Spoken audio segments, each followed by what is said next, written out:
everyone, and welcome to another Facebook Live here at the Spoken Learning Facebook page. I hope that you're having a great week. We're almost done with the week, so that's great. Before we start, today we're going to be talking about a topic that I myself find somehow very interesting. So, I'm very curious more than anything. So as you can see in the title of this live, today we will be talking about some words that somehow are official in the Spanish language. So before we continue with that, please remember that at Spoken Learning we provide lessons and we teach children and adults starting 5 years old and up. So if you want to learn Spanish and your children to learn Spanish or just get better at it, please give a call or text 832-413-3166 for more information so you can schedule a private lesson with us. And now we're going to the thing, okay? So let's start.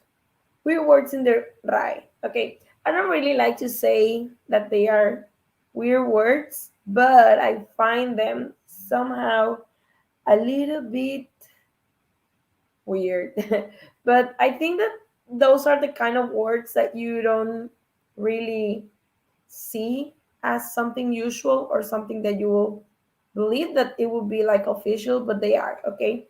So I will be giving you more information about that. So what's the RAE? La RAE, it's an institution, okay? The meaning of the word is Real Academia de la Lengua Española, or Real Academy of the Spanish language. Okay, so this is an institution that basically um, makes sure that everything that's official in the Spanish language, doesn't like broke the ideas or like the I don't know how to. I really don't know how to explain this, but let's see this in this way. So basically, the language it's always changing, right? The language it's not something that stays like for so long, and every day, due to different situations, fashions, trends, or something, we the language tends to change. So what the RAE does, it's like to make sure that the essence of the Spanish it's like respected or something like that. Okay, so yeah, they basically um, just they're basically a group of people who decides whether something can be added to a dictionary or no, and they have their own dictionary. Okay, so basically this is the RAE, and I was doing some research, and I found that there are some words that I find very like funny. I wouldn't say funny, but just yeah, you will see. So we have the word palabro, which is the wrong word for the word palabra, which means word basically. So when you say something wrong, you're saying a palabra, not a palabra. Then we have the word abracadabrante, which basically means something amazing, something super cool, something that you, yeah, like something awesome. I would say that that's like the most ad hoc translation to that word. So it's like something is not impresionante or something it's not like interesting. Something is abracadabra. It's like wow. Then we have the word whiskey, just as you hear it. Maybe you already know what this is, but in Spanish, apparently, this is like the correct way to write the word whiskey, like the drink, the alcohol. Yeah. So it's whiskey with the diéresis.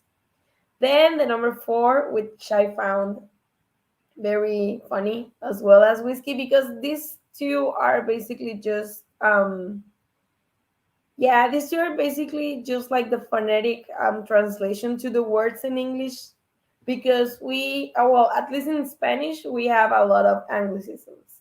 And yeah, the thing that they do in order to avoid that is that they took the pronunciation of the words and then they add it to the dictionary. So CD-ROM, it's the word that we use for CD-room. Okay, like the CDs.